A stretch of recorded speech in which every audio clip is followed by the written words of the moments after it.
یہ pod cost دو افراد کے مابین گفتگو نہیں بلکہ اذہان کا تفکر ہے۔ ایسے چبھتے تلخ سوالات اور خاموشی جن کا جواب ہو، ایسے سوالات پر جواب نہیں تبصرے کیے جاتے ہیں۔ ارشاد بٹی صاحب بہت ساری زبانیں آپ کو جواب دینے کے لیے بے تاب ہیں۔ آپ کا عنوان امت کو جوڑنا ہے، لیکن آپ کے سوالات تفریق پیدا کر رہے ہیں۔ آپ کا مقصد باہمی تعلق ہے، لیکن آپ کی تعمیل لوگوں کے اندر درار پیدا کر رہی ہے۔ آپ کی اپنی نوعیت یہ ہے کہ لکھے ہوئے سوال بھی آپ ٹھیک سے نہیں پڑھ سکتے۔ معذرت سے عرض کروں گا، لیکن میں یہ عرض کرنا چاہوں گا کہ آپ اپنے عین کے مطابق آپ اپنے جیسے لوگوں کا انٹرویو کریں گے، یہ آپ کے لیے کافی۔ بسم اللہ الرحمن الرحیم۔ ارشاد بٹی نامی ایک اینکر صحافی جنہوں نے علماء سے ملنے کا ایک سلسلہ شروع کیا ہے، آپ نے سوچا ہے کہ اس سے پہلے بھی کئی پوڈ کاسٹ ہوتے رہے، کئی لوگ علماء کے پاس گئے یا علماء خود ان کے صحافیوں کے پاس چل کر گئے، لیکن کبھی کسی پوڈ کاسٹ کے اوپر اس قدر تبصرہ یا تجزیہ پیش نہیں کیا گیا جو ارشاد بٹی کے پوڈ کاسٹ کے اوپر کیا جاتا ہے۔ اگر آپ میری یہ مکمل گفتگو سنتے ہیں اور اپنے خیالات کا اظہار کرتے ہیں تو یقیناً میں کہوں گا کہ مجھے 100 میں سے 100% نمبر دیے جائیں گے، لیکن اگر اس کے باوجود بھی اگر کوئی شخص میری اس گفتگو سے اختلاف رکھتا ہو تو وہ مجھے کمنٹ سیکشن کے اندر ضرور آ کے بتائے۔ بہت ہی اہم میں چند باتیں آپ کے سامنے عرض کروں گا کہ شاید کہ بہت سارے لوگوں کا اس طرف ذہن بھی نہ گیا ہو۔ پاکستان ہمارا ایک ایسا ملک ہے جس میں ہمیشہ امن و امان نابید رہا ہے۔ یہ وہ ملک ہے کہ جہاں قوم اگر کسی ایک بات پر اتفاق رائے کرے یا کرنے کی کوشش کرے تو کوئی نہ کوئی فتنہ سر اٹھا لیتا ہے۔ آج سے کچھ سال پہلے ختم نبوت کی تحریک چلی، تمام مکاتب فکر کے علماء یکجا ہوئے، اتفاق رائے قائم کی۔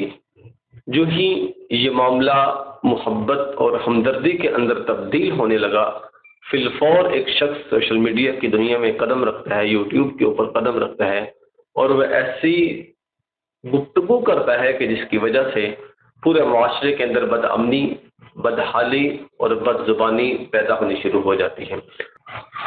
ایسے ہی اب کی جو صورتحال ہے آپ کے سامنے واضح ہے۔ فلسطین کے اندر، غزہ کے اندر کیسے ہماری ماؤں، بہنوں، بیٹیوں کو زندہ درگور کیا جا رہا ہے، ان کے جسموں کو چھلنی کیا جا رہا ہے، ان کے بدن کو لہو لہان کیا جا رہا ہے، اعضاء کو ٹکڑے کر کے لوگوں کے سامنے پھینکا جا رہا ہے۔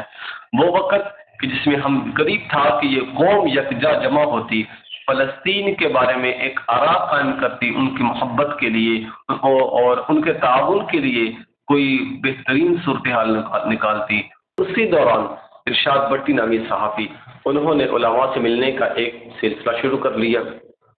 قریب تھا کہ تمام امت مسلمہ، تمام مکاتب فکر کے علماء یکجا ہوتے، آپس میں سلوک، اتفاق، محبت اور ہمدردی قائم ہوتی، اختلافات کی جو ہوا تھی وہ ختم ہوتی، لیکن اس شخص نے مختلف پوڈ کاسٹر کے لوگوں کو پھر انتشار کا سبب بنا دیا۔ دو بندوں کے درمیان ہونے والی پوڈ کاسٹ میں جب ایک طرف سے تلخ، تیز اور دھند سوال ہو اور دوسری طرف خاموشی کا مظاہرہ ہو تو اس کے اندر چند صورتیں ہوتی ہیں۔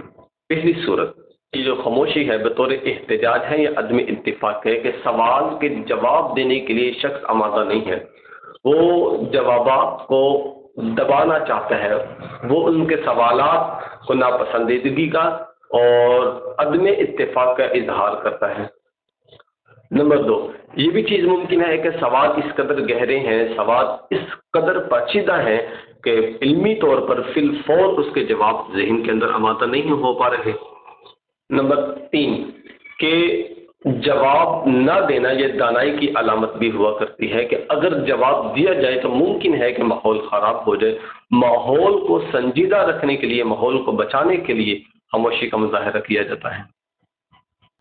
نمبر 4، بس اوقات ایسا بھی ہوتا ہے کہ جو سائل ہوتا ہے، پوڈ کاسٹ کرنے والا ہوتا ہے، وہ سیاسی طور پر سوالات کا انتخاب کچھ اس انداز سے کرتا ہے کہ اگلے کو کمزور کیا جائے، اور جواب دینے والا اس لیے خاموش رہتا ہے کہ معاملے کو لوگوں کے سپرد کر دی جائے تاکہ اس پر لوگ تبصرہ کریں۔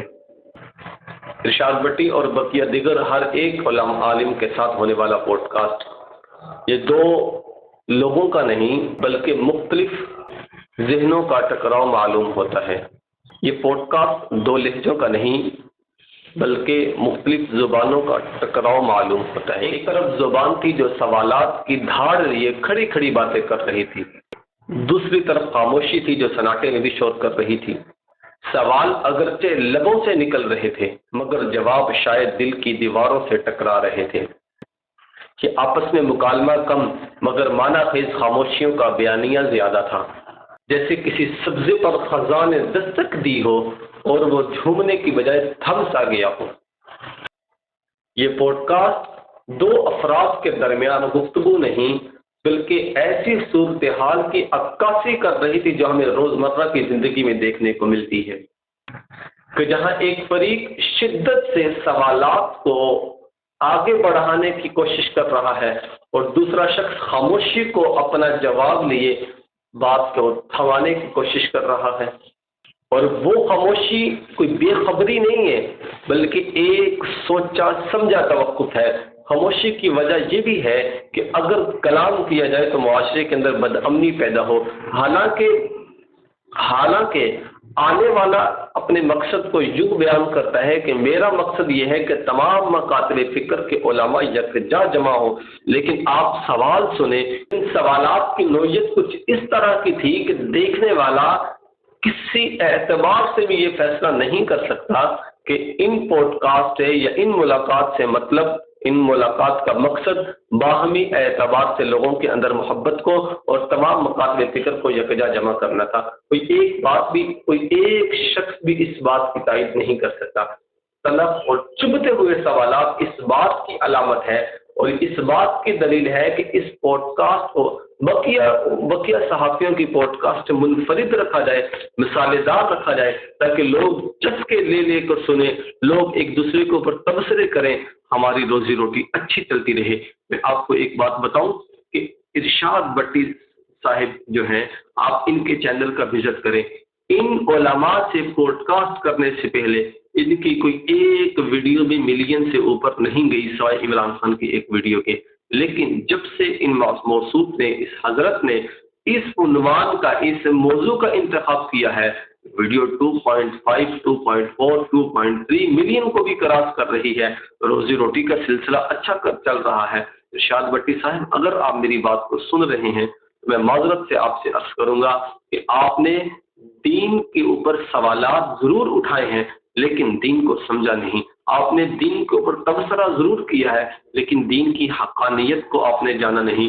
کیا آپ کو اس بات کا علم نہیں کہ آپ جب سوال پڑھتے ہیں آپ کی اپنی علمی استعداد یوں ہے کہ آپ لکھے ہوئے سوالات بھی ٹھیک سے نہیں پڑھ سکتے، لیکن آپ ان سے ایسے سوالات سے جوابات کا مطالبہ کرتے ہیں اور عقیدہ بدا، عقیدہ رجعیت، آپ یقین کریں ایسے سوالات آپ نے اٹھائے ہیں علماء اہل تشیع علماء سے، اہل دیوبند علماء سے، کہ جس کی کوئی حقیقت ہی نہیں ہے۔ آپ مفتی طارق مسعود صاحب سے جو آپ رشید احمد گنگوہی رحمہ اللہ تعالیٰ اور قاسم نانوتوی رحمہ اللہ تعالیٰ کے مابین جو ہے مزاحیہ گفتگو تھی، مزاح تھا، اس کو آپ نے ایک غلط رخ لے کر بیان کیا۔ فضائل اعمال کو پر آپ نے بے جا تبصرہ کیا۔ آپ کے سوالات در حقیقت میں سوال نہیں، ایک طنز اور تیز دھند ہے، ایک طنز اور ایک تیز دھاڑی دھار تلوار ہے جو سب کو اپنے گھیرے میں لے رہی ہے۔ ارشاد بٹی صاحب میں اپنے سننے والے، اگر آپ اب تک میری اس ویڈیو کے اوپر موجود ہیں تو آپ مجھے خود اپنی آراء بتائیں کہ کیا یہ حقیقت نہیں ہے کہ اپنی روزی روٹی کو چلانے کے لیے، اپنی شہرت کو پانے کے لیے، ایک دوسرے کے مخالف کرنے کے لیے، لیکن موضوع کا انتخاب ہے کہ ایک دوسرے مل کر رہیں، لیکن اعمال ایسے ہیں کہ ایک دوسرے کے خلاف ایک دوسرے کو بڑھکایا جا رہا ہے؟ کیا یہ حقیقت ہے؟ کیا یہ واقعتاً مکالمے کا پوڈ کاسٹ کا مطلب یہ ہے؟ ابھی تو فرما رہے ہیں حضرت کہ میں نے 17 علماء سے مزید ملنا ہے۔ میرے بھائی ایسے اگر آپ کے سوالات رہیں یقیناً آپ کے لیے بھی پریشانی کا باعث بن سکتا ہے۔ اللہ رب العزت ہمیں عمل کی توفیق عطا فرمائے، اللہ ہمیں سمجھ نصیب فرمائے۔